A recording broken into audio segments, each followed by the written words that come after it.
Hi hello ನಮಸ್ಕಾರ welcome to Sonu blogs. ಇಷ್ಟು ದಿನ ನಾನು ವೀಡಿಯೋಸ್ ಹಾಕೋಕ್ಕಾಗಲಿಲ್ಲ, ಸಾರಿ. ಏಕೆಂದರೆ ನನಗೂ ಮತ್ತು ನನ್ನ ಮಗನಿಗೂ ಸ್ವಲ್ಪ ಹುಷಾರಿರಲಿಲ್ಲ. ಅದಕ್ಕೋಸ್ಕರ ನಾನು ವೀಡಿಯೋಸ್ನ ಹಾಕಿರಲಿಲ್ಲ.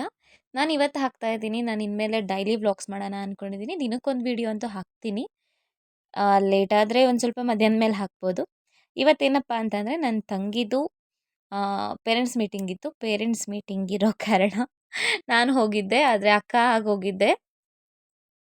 ನಮ್ಮ ಸ್ಕೂಲಲ್ಲಿ ಅಂದರೆ ನಾವು ಓದೋ ಟೈಮಲ್ಲಿ ನಮ್ಗೇನಾರ ಪೇರೆಂಟ್ಸ್‌ನ ಕರೆದ್ರೆ ಅಯ್ಯೋ ದೇವ್ರೇ! ನಮ್ಮ ಮನೇಲಿ ಅಕ್ಕ ತಂಗಿರು ಯಾರೂ ಇಲ್ವಲ್ಲಪ್ಪ ಕರ್ಕೊಂಡು ಹೋಗೋಕ್ಕೆ, ಅಮ್ಮನ್ನೇ ಕರ್ಕೊಂಡು ಹೋಗಬೇಕು ಅಂತ ಅನ್ನಿಸ್ತಾ ಇತ್ತು. ಅಲ್ಲಿ ನೋಡಿದ್ರೆ ತುಂಬ ಜನ ಬಂದಿದ್ದರು. ಆದರೆ ಟೈಮಿಂಗ್ಸ್ ಕೊಟ್ಟಿದ್ದರು 9 ಗಂಟೆಯಿಂದ 1 ಗಂಟೆ ತನಕ ಅಂತ. ನಾವು 9 ಗಂಟೆ ಅಲ್ವಾ ಬೇಗ ಮಾಡಿಬಿಡ್ತಾರೆ ಅಂತ ಸ್ವಲ್ಪ ಬೇಗನೆ ಹೋದೋ. ಅಲ್ಲಿ ನೋಡಿದ್ರೆ ತುಂಬ ಜನ ಬಂದಿದ್ದರು. ತುಂಬ ಜನ ಬಂದಿರೋ ಕಾರಣಕ್ಕೆ ನಮಗೆ ಸ್ವಲ್ಪ ಲೇಟ್ ಆಯಿತು. ನಾನು ತಿಂಡಿನೂ ಸಹ ಇನ್ನೂ ಮಾಡಿರಲಿಲ್ಲ. ಹೋಗಲಿ ಅಂತ ಸುಮ್ಮನಾದೆ. ಅದಾದಮೇಲೆ ಈ ನೇಮ್ ಬೋರ್ಡಲ್ಲಿ ಎಲ್ಲದರಲ್ಲೂ ನನ್ನ ತಂಗಿ ಹೆಸರಿತ್ತು. ಅವಳು 100 ಮೀಟರ್ಸಲ್ಲಿ, 200 ಮೀಟರಲ್ಲಿ ಎಲ್ಲದರಲ್ಲೂ ಫಸ್ಟ್ ಬಂದಿದ್ಲು. ಖೋ ಖೋ ಟೀಮ್ ಅಂತೂ ಸಂಜನಾ ಸಿ ಟೀಮ್ ಅಂತ ಬಂದಿದ್ದ ತಕ್ಷಣ ಎಷ್ಟು ಖುಷಿಯಾಗುತ್ತೆ ಅಂದರೆ ನ ನಮ್ಮನ್ನೇ ನಾವು ನೋಡ್ಕೊಂಡಂಗೆ ಆಗುತ್ತೆ. ಅದಾದಮೇಲೆ ನಾನು ತಿಂಡಿ ಮಾಡಿಲ್ಲದೆ ಇರೋ ಕಾರಣ ನಾನು ಅಂಗಡಿಗೆ ಹೋಗಿಬಿಟ್ಟು ಸ್ವಲ್ಪ ನೀರು ನನ್ನ ಮಗಳಿಗೆ ನೀರು ಮತ್ತು ನಾನೊಂದೆರಡು ಚಾಕ್ಲೇಟ್ ತೊಗೊಂಡು ಬಂದೆ. ಅಲ್ಲಿ ನನ್ನ ತಂಗೀದು ಮೇಲ್ಗಡೆ ಫ್ಲೋರಲ್ಲಿರೋದು, ಕೆಳಗಡೆ ಫ್ಲೋರಲ್ಲಂತೂ ಮಕ್ಳಿಗೆ ತುಂಬ ಚೆನ್ನಾಗಿದ್ದಾವೆ.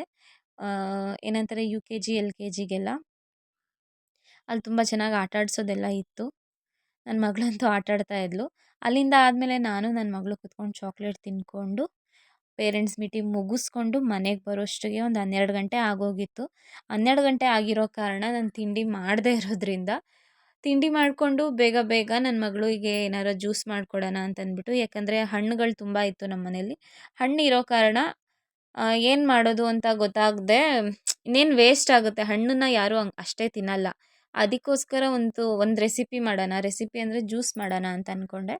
ಅದರಿಂದ 3 ಹಣ್ಣಿತ್ತು ನಮ್ಮ ಮನೇಲಿ. ಪಪ್ಪಾಯ ಹಣ್ಣು ಮತ್ತು ಆ್ಯಪಲ್ಲು ಮತ್ತು ದಾಳಿಂಬೆ ಇತ್ತು. ಅದನ್ನು ಹಾಕಿ ಜ್ಯೂಸ್ ಮಾಡೋಣ ಅಂದ್ಕೊಂಡೆ. ಅದಕ್ಕೆ ಸ್ವಲ್ಪ ಮಿಕ್ಸಿ ಜಾರ್ಗೆ ಹಾಕ್ಕೊಂಡು ಸ್ವಲ್ಪ ಹಾಲಲ್ಲೇ ಮಾಡ್ಬೋದು.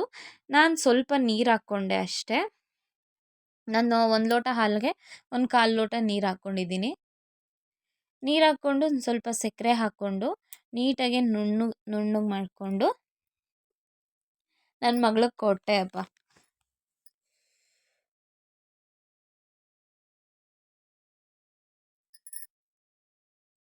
ಈಗಂತೂ you K G, L K G ಅಂತೂ ಎಷ್ಟೊಂದು ಕಾಸ್ಟ್ಲಿ ಆಗಿಬಿಟ್ಟಿದೆ.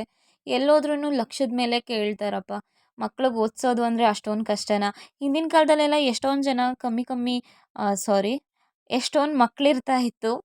ಅವರೆಲ್ಲ ಈ ಫ್ಯೂಚರ್ ಪ್ಲ್ಯಾನ್ ಮಾಡೇ ಇರಲಿಲ್ವೇನೋ ಅಂತ ಅನಿಸುತ್ತೆ. ಯಾಕೆ ಅಂದರೆ ಆವಾಗ ಗೌರ್ಮೆಂಟ್ ಸ್ಕೂಲಲ್ಲಿ ಅಷ್ಟು ಚೆನ್ನಾಗಿ ಹೇಳ್ಕೊಡೋರು ಇದ್ದರು ಅನಿಸುತ್ತೆ. ನಾವು ಎಲ್ಲ ಓದಿದ್ದು ಗೌರ್ಮೆಂಟಲ್ಲೇ. ಆದ್ರೂ ಇಷ್ಟೊಂದು ಇವಾಗ ಕೇಳ್ತಾ ಇದ್ದರೆ ಸ್ವಲ್ಪ ಭಯ ಆಗುತ್ತೆ. U K G, L K ಜಿಗೆಲ್ಲ ನನ್ನ ಮಗಳನ್ನೂ ಕೇಳ್ತಾ ಇದ್ದೀನಿ. ನೋಡೋಣ, ಈ ದೇವ್ರ ದಯದಿಂದ ಸ್ವಲ್ಪ ಕಮ್ಮಿ ಇರೋದು ಸಿಕ್ಕಿದ್ರೆ ನನ್ನ ಮಗಳಿಗೆ ಸ್ಕೂಲ್ಗೆ ಹಾಕೋಣ ಅಂತ ಇದ್ದೀನಿ.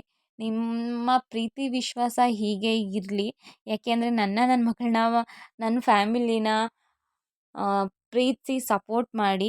ಹಾಗೆ ನನ್ನ ವೀಡಿಯೋನ ತುಂಬ ಜನ ನೋಡ್ತಾ ಇದ್ದೀರಾ, ಹೌದು. ಆದರೆ ಯಾರೂ ಸಬ್ಸ್ಕ್ರೈಬ್ ಮಾಡ್ತಾ ಇಲ್ಲ. ಪ್ಲೀಸ್ ಸಬ್ಸ್ಕ್ರೈಬ್ ಮಾಡಿ.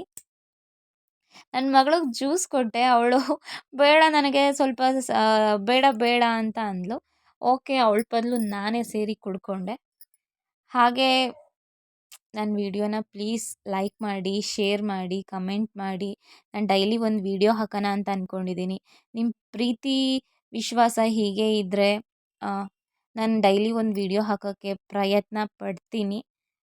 ಹೀಗೆ ಸಪೋರ್ಟ್ ಮಾಡಿ ನನ್ನ. ಥ್ಯಾಂಕ್ ಯು ಸೋ ಮಚ್ ನನ್ನ ವೀಡಿಯೋ ನೋಡಿದ್ದಕ್ಕೆ.